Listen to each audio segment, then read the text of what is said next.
Hello student, आज आपको दो चर वाले रैखिक समीकरण युग्म के बारे में आपको अध्ययन करना है। इसके बारे में जानना है तो आज आप लोग स्टार्ट करेंगे। दो चर वाले रैखिक युग्म जो होते हैं समीकरण के, वो आपको अध्ययन करना है। बच्चों, अध्ययन करने से पहले आप ये जान लीजिए, यदि मान लीजिए राम और श्याम दो स्टूडेंट हैं और राम ने श्याम से जो दुगनी अंक अगर बोर्ड परीक्षाओं में हासिल करता है तो उसका एक बीजगणितीय निरूपण होता है। जैसे मान लीजिए राम द्वारा जो है राम और श्याम, ठीक है, तो राम और श्याम के तुलना में राम श्याम से दुगना अंक प्राप्त करता है। अगर राम x अंक प्राप्त करता है, श्याम y अंक प्राप्त करता है और कंडीशन ये है कि राम जो है श्याम से दुगना अंक प्राप्त करता है, तो इसका बीजगणितीय निरूपण होगा कि 2x, जो कि इससे दुगना ये प्राप्त कर रहे हैं, ठीक है। तो जब ये इससे दुगना प्राप्त कर रहे हैं तो इन दोनों को इक्वल करने के लिए क्या करना होगा, x equal to 2y, means Ram जो है इससे ये दुगना अंक प्राप्त करता है। तो आपने ये देखा कि x और y ये दोनों क्या हैं, ये चर है, ये भी चर राशि है, ठीक है। अर्थात आप इस प्रकार के समीकरण में दो प्रकार के चर आप देख लीजिए, इसीलिए कहा गया दो चर वाले रैखिक समीकरण, ठीक है। तो यहाँ पे ये इक्वेशन जो बन रहा है आपके समझने के लिए बता रहे हैं, तो ये दो चर वाले रैखिक समीकरण कहलाएंगे, ठीक है बच्चों। इसका व्यापक रूप क्या होता है, a1x plus b1y plus c1 equal to 0, a2x plus b2y plus c2 equal to 0। ये दोनों समीकरण दो चर वाले रैखिक समीकरण युग्म हैं, जिसमें a1, b1, c1, a2, b2, c2 ये सभी कैसी संख्याएं हैं, वास्तविक संख्याएं हैं, वास्तविक हैं, ठीक है बच्चों। तो ये रैखिक समीकरण दोनों जो दिए गए हैं व्यापक रूप है, जिनमें आप ये भी देख लेंगे और इसमें आपको ये भी देखना है a1 square plus b1 square not equal to 0 होगा, a2 square plus b2 square not equal to 0। तब ये दोनों इक्वेशन रैखिक होंगे, रैखिक युग्म समीकरण होंगे। अब बच्चों आगे बढ़ते हैं। कोई दो रैखिक युग्म ले लीजिए जिनका ग्राफिकल अध्ययन आप करेंगे, तो दो रैखिक युग्म को लेने के बाद जो है आप उसका अध्ययन करेंगे। तो एक रैखिक समीकरण आप ले लीजिए x plus 2y minus 4 equal to 0, रैखिक। दूसरा जो रैखिक बहुपद है वो है 2x plus 4y minus 12 equal to 0। कोई भी ले सकते हैं, कोई भी रैखिक बहुपद आप ले सकते हैं। तो इन रैखिक बहुपद में आप करेंगे क्या, इन दोनों को ग्राफ आपको प्लॉट करना है। तो इनमें से पहला समीकरण आप लें, तो पहले समीकरण में आप क्या करेंगे, x plus 2y minus 4 equal to 0।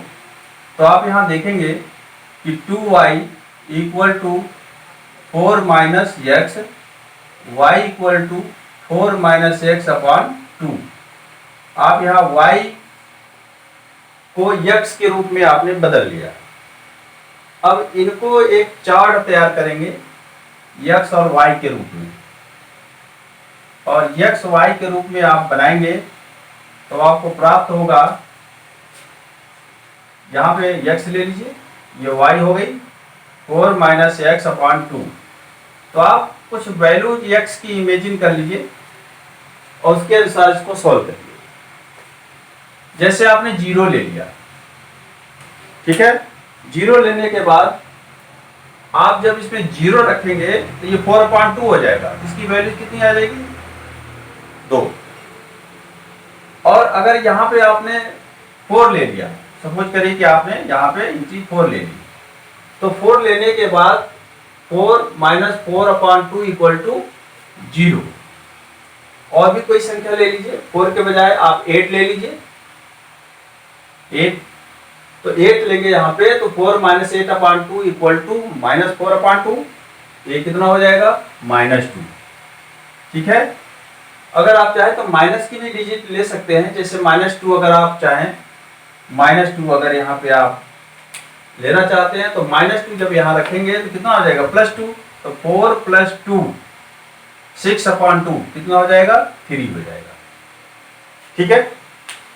तो आपने इस पहले समीकरण का एक x और y के रूप में आपने निकाल लिया। अब आइए दूसरे इक्वेशन के बारे में। जैसे दूसरा इक्वेशन दिया हुआ है यहाँ पे, तो इसमें आप जब निकालेंगे तो ये हो जाएगा 4y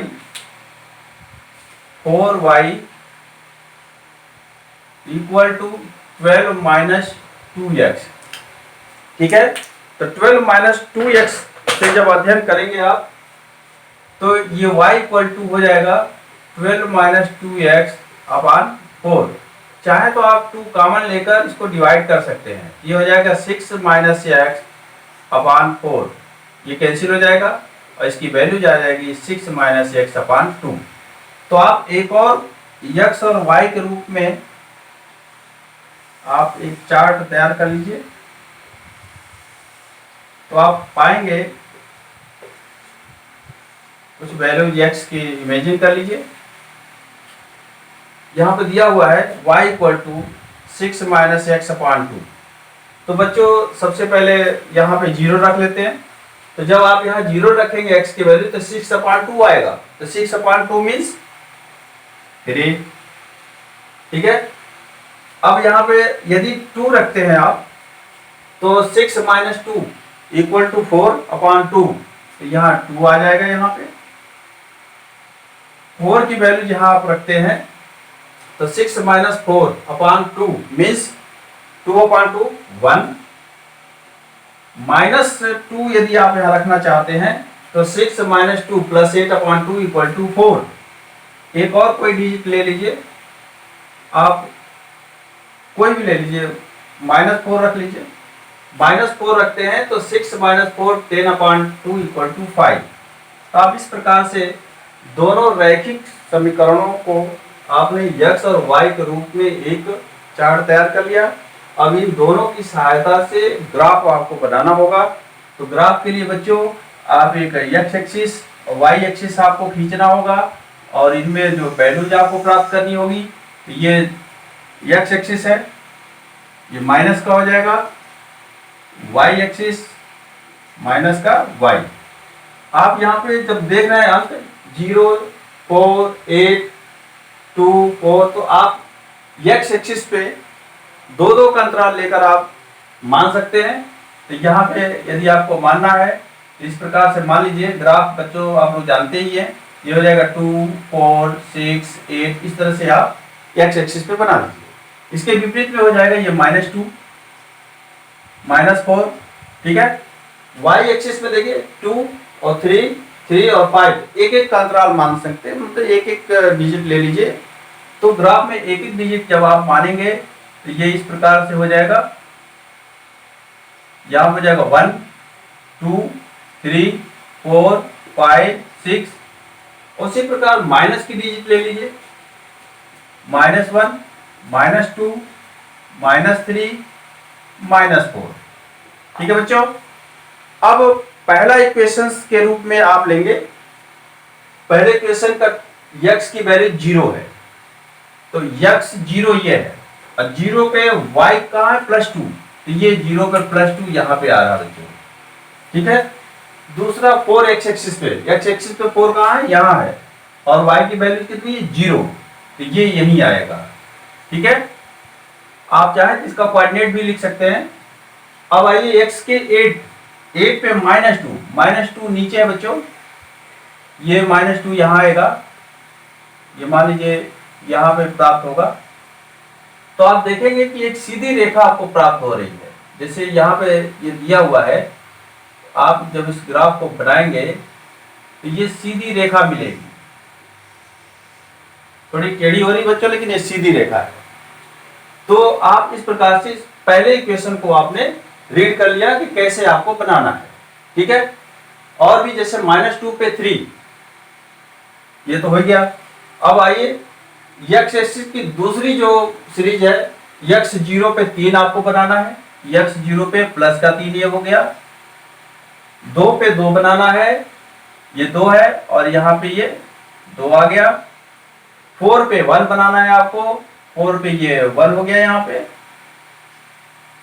-2 पे प्लस का 4, ये -2 है और प्लस का 4 ऊपर होगा, तो ये -2 पे +4, ये रेखा यही सीधे जाएगी पहले। तो आप ये देखेंगे कि ये जो रेखाएं जा रही हैं सीधे सीधे पैरेलल होंगी, ठीक है बच्चों। और -4 पे 5, तो आप ये देखेंगे कि ये रेखाएं सीधे कहीं भी इंटरसेक्ट नहीं कर रही हैं, सीधे रेखाएं जाएंगी। तो ये ग्राफीय निरूपण है रैखिक समीकरणों का। अब इनके कोऑर्डिनेट यदि आपको लिखना है, जैसे मान लीजिए आपने 0 पे 2 बनाया, तो ये हो गया 0 और 2, ठीक है। इसको 4 पे 0 आपने बनाया तो ये हो जाएगा 4 0। तो इस प्रकार से आप पूरे ग्राफ का जो निर्देशांक है वो आप लिख सकते हैं। तो बच्चों ये रैखिक 2 चर वाले समीकरण युग्म का ग्राफीय निरूपण है। आप लोग जब ग्राफ में बनाएंगे तो बहुत अच्छा लगेगा, आप इसको सीधी रेखाओं में बना लेंगे और सभी कोऑर्डिनेट को समझ लेंगे, अच्छी तरीके से आप इसको अध्ययन भी कर लेंगे। और इसी से संबंधित एक्सरसाइज 3 में सारे क्वेश्चंस ग्राफिकल और बीजगणितीय निरूपण में ही आपको अध्ययन करना है। धीरे धीरे करके आपको सभी क्वेश्चन और उसके संबंधित समस्याओं को हल किया जाएगा और समय समय पे आप लोग को समझाया जाएगा। ठीक है बच्चों, आज के लिए थैंक यू।